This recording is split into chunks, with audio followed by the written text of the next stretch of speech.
कच नहीं देखा तो कुछ नहीं देखा। हो मित्रांनो, मी माझ्या कारने मुंबईहून निघालो.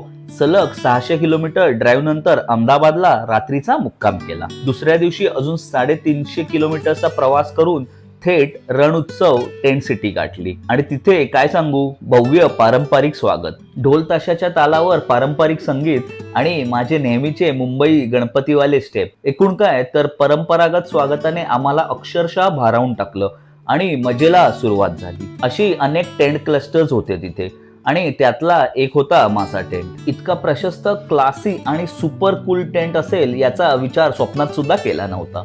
इवोकचे सुंदर सुवेनियर्स नीटनेटके मांडले होते. वॉशरूम तर कमालच, स्वच्छ, प्रशस्त आणि एकदम वाव फील देणारे. थोड्याच वेळात तयार होऊन आम्ही रण ऑफ कच्छ पाहायला निघालो. गाडी आधी पार्क करावी लागते आणि मग अशा कॅमल राईडने पुढे जावे लागते. मित्रांसोबतची ही कॅमल राईड कायम लक्षात राहणारी होती. इथे मला एक जबरदस्त अनुभव मिळाला. दूरवर पसरलेलं मोकळं मैदान, वर निळं आकाश आणि खाली पांढरं मीठ. आणि हो, ती वाळू खरंच सॉल्टी होती बरं का.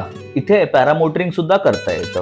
आम्ही संध्याकाळी पोहोचलो होतो, पण खरं सांगायचं तर थोडा उशीरच झाला होता. मंडळी, आयुष्यात खूप सारे सनसेट बघितले, पण इकडली संध्याकाळ काहीतरी वेगळीच होती.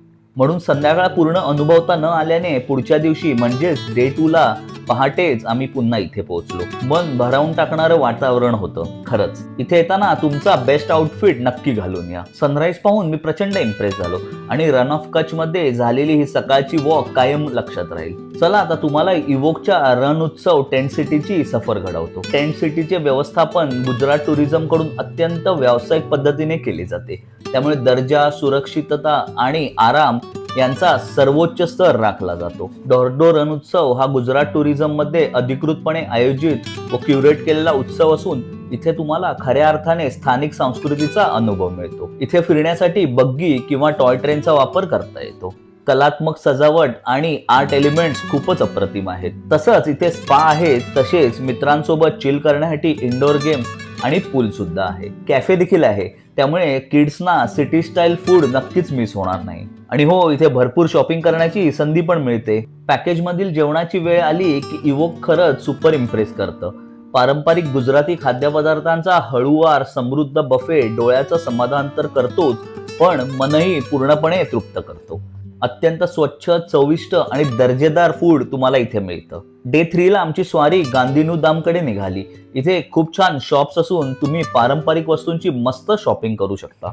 इथला चहा मात्र अजिबात मिस करू नका. तिथून आम्ही एका ऍडव्हेंचरस ड्राईव्हने काळा डोंगरला पोहोचलो. दत्तात्रयाचे दर्शन घेतले आणि संध्याकाळचा अप्रतिम सनसेट मनसोक्त अनुभवला. दुर्बिणीतून पाहिलं असता इथून पाकिस्तानची सीमा दिसते असे सांगतात, जी सुमारे 25 ते 30 किलोमीटरच्या अंतरावर आहे.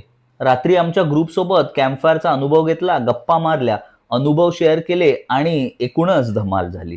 रणोत्सव फेस्टिवलचा संपूर्ण अनुभवाचा आत्मा सुंदररित्या साकारतो. रणोत्सव फेस्टिवल या संपूर्ण अनुभवाचा आत्मा सुंदररित्या साकारतो. संगीत, नृत्य, कला आणि उत्सवाचे रंगबिरंगी दर्शन घडवत हा उत्सव या अनोख्या ठिकाणची भव्यता अधोरेखित करतो.